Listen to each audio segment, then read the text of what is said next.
কেউ তারাবির নামাজ না পড়তে পারে তাহলে তার রোজা রাখলে রোজা হবে নাকি হবে না? কথা বলেন। তারাবি নামাজ যদি কেউ না পড়ে, তারাবির সালাত যদি কেউ না পড়ে, তার সিয়াম বা রোজা হবে? হবে। আমাদের দেশে মানুষ মনে করে যে তারাবি না পড়লে কি হয় না, রোজা হয় না। আসলে তারাবির সাথে রোজার সম্পর্ক নাই। তারাবি পড়লে সব হবে, কিন্তু তারাবি কেউ না পড়লে যে তার রোজা হবে না এমন কোনো কথা। আমি বলবো, জান্নাতটা কি কষ্ট করে পাইতে হয় না আরাম করে পাওয়া যায়? মিষ্টি পেলে কষ্ট করতে হয় না? কি বলেন? কষ্ট করলে মিষ্টি মেলে।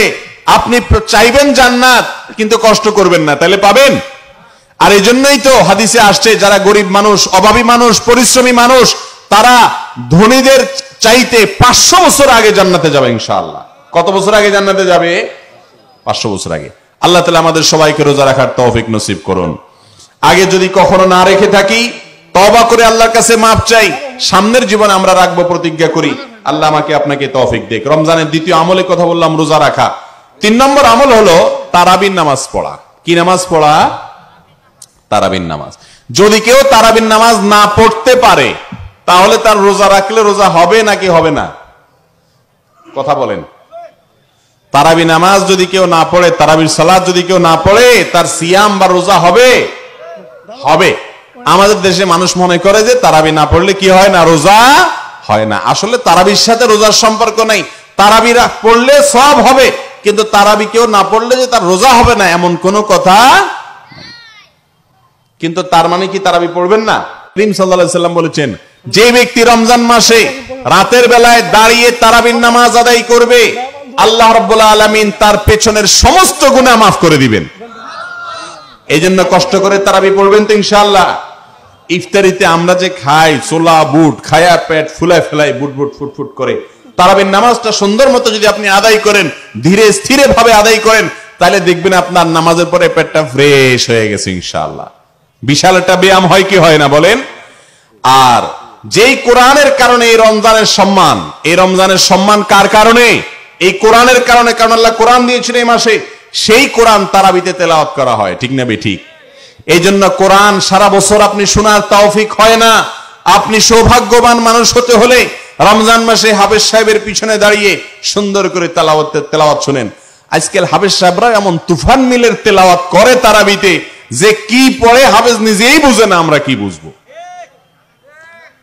এই জন্য এলাকার মুরব্বীরা যারা আছেন, মসজিদের যারা দায়িত্বশীল আছেন, তারা হাফেজ সাহেবদেরকে বলে দিবেন, হাফেজ সাহেব হুজুর আপনি তারাবিতে কোরআন তেলাওয়াত একটু আস্তে আস্তে করবেন। মুশকিল হলো আস্তে আস্তে করলে হুজুরেরও ভোট কমে যায়, সমর্থক ভক্ত কমে যায়, আর বলে এটা কেমন হুজুর, জোরে পড়তে পারে না। ঠিক না বে ঠিক? সব কাজে জোর করা ভালো, কি বলেন? সব কাজে তাড়াহুড়া করা কি ভালো?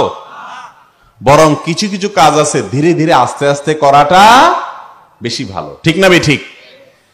আপনি আল্লাহর কালাম যখন পড়বেন, ওইটা যত ধীরে ধীরে পড়বেন, যত আস্তে আস্তে পড়বেন, যত সুন্দর করে পড়বেন, আল্লাহ তাআলা তত খুশি হবেন ইনশাআল্লাহ।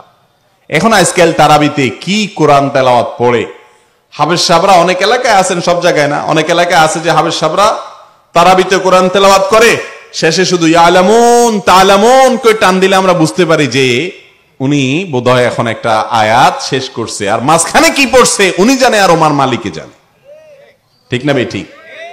এখন মুশকিল হলো হাফেজ সাহেব বেচারাদের দোষ দিয়ে তো লাভ নাই, কারণ ওনারা একটু আস্তে পড়লে আপনারা বলেন না আমাদের হাফেজটা মনে হয় জুতেন না। ঠিক না বে ঠিক? ওই বেচারা আস্তে আস্তে পড়ে, সে তো ভালো কাজ করতেছে, আপনারা বলেন না হাফেজ মনে হয় ভালো না, এই জন্য জোরে পড়তে পারে না। মনে রাখেন, সাইকেল চালানোটা খেয়াল করিয়েন, যখন মানুষ চালানো শিখে আস্তে চালাতে পারে না, দৌড় দেয়, আর যে শিখে সে বলে একটু আস্তে আস্তে আস্তে আস্তে। ঠিক না বে ঠিক? সাইকেল জোরে অনেকেই চালাইতে পারে, কিন্তু ধীরে ধীরে একেবারে মানে হাঁটা যায় সাইকেলের সাথে, এরকম আস্তে আস্তে নতুন মানুষ পারে কোনোদিন? দপাস করে পড়ে যাবে। খুব আস্তে আস্তে সাইকেল চালাতে পারে ওই লোক, যে লোক সাইকেল খুব ভালো করে পারদর্শী চালাইতে। ঠিক না বে ঠিক?